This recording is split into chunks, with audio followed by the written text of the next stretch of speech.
بسم اللہ الرحمن الرحیم۔ اپنے اس ویلاگ میں ہم 9th کلاس کے لیے اردو کی درسی کتاب کے سبق نمبر 10 لڑی میں پروئے ہوئے منظر رضا علی عابدی کا لکھا ہوا سبق ہے۔ اس کا آسان ترین الفاظ میں خلاصہ لکھنا سیکھیں گے۔ تو شروع کرتے ہیں۔ مصنف رضا علی عابدی اپنے سفر نامے میں لکھتے ہیں کہ میں جرنیلی سڑک پر سفر کر رہا تھا جو بنگلہ دیش سے کابل تک جاتی ہے، جسے شیر شاہ سوری نے تعمیر کیا تھا۔ یہ سڑک وادی پشاور سے گزرتی ہے، جہاں کبھی لشکر گزرتے تھے۔ سڑک کے آس پاس بستیاں ہیں جو بڑی تیزی کے ساتھ گزرتی جا رہی تھیں۔ رمضان کا مہینہ تھا، تمام چائے خانے بند پڑے تھے، گرمی کی شدت تھی۔ دریائے کابل آ گیا جو کہ نوشہرہ کے قریب آنے کی پہچان تھی۔ یہ شہر اکبر نے آباد کیا تھا۔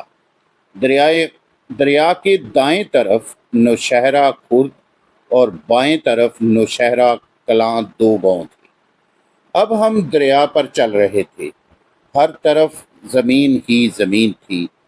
انہی زمینوں میں وہ چھوٹا سا گاؤں لاہور آج بھی آباد تھا، جہاں سنسکرت کا عالم پانینی پیدا ہوا تھا۔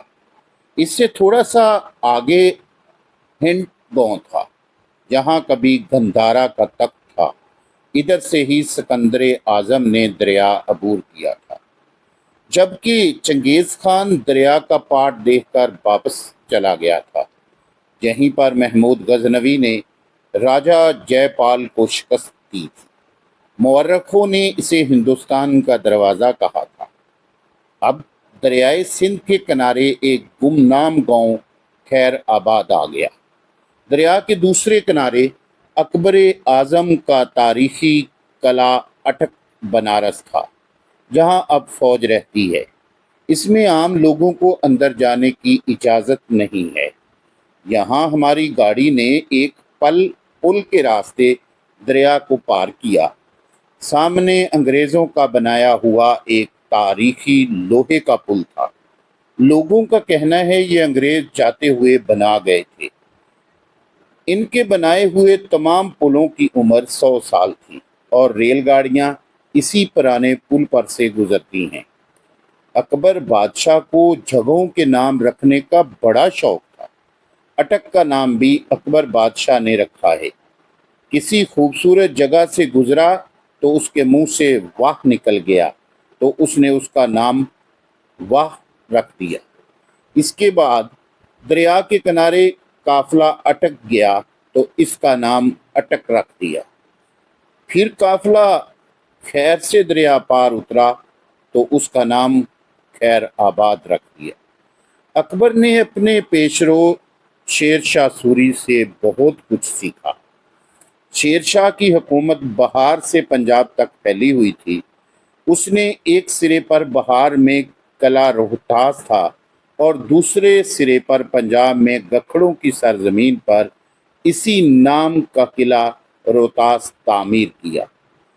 اسی طرح اکبر کی مملکت کے ایک کنارے پر کٹک تھا اور دوسرے کنارے کا نام اس نے اٹک رکھا۔ اکبر نے دریا پار کرنے اور کشتیاں چلانے کے لیے بنارس سے ملاح بلائے، اور اسی چھوٹے سے اٹک بنارس میں ملاحوں کے لیے ایک محلہ دیا جسے ملاحی ٹولہ کہا جاتا ہے۔ یہاں ملاح رہتے ہیں۔ اس کے پاس جہانگیر کی بنائی ہوئی سرائے ہے، جس میں سینکڑوں کمرے ہیں۔ کلکتہ تک اس سے زیادہ اچھی سرائے نظر نہیں آئی۔ کسی زمانے میں ہم جیسے چھوٹے لوگ لنڈی کوتل سے غیر ملکی مصنوعات لے کر لوٹتے تھے تو اسی جگہ تلاشی پر پکڑے جاتے، لیکن بڑے لوگ کیا کچھ لے کر تلاشی کے ساتھ صاف نکل جاتے ہیں۔ راستے میں حسن ابدال شہر آیا۔ یہ لاہور سے کابل جانے والی شاہراہ پر ایک حسین منزل ہے۔ پھر میں حسن ابدال پہنچا، جو کہ رونق اور عبرت کی جگہ ہے، جہاں سڑک کے دونوں اطراف درخت، چشموں کا بہتا پانی، پرانی عمارتیں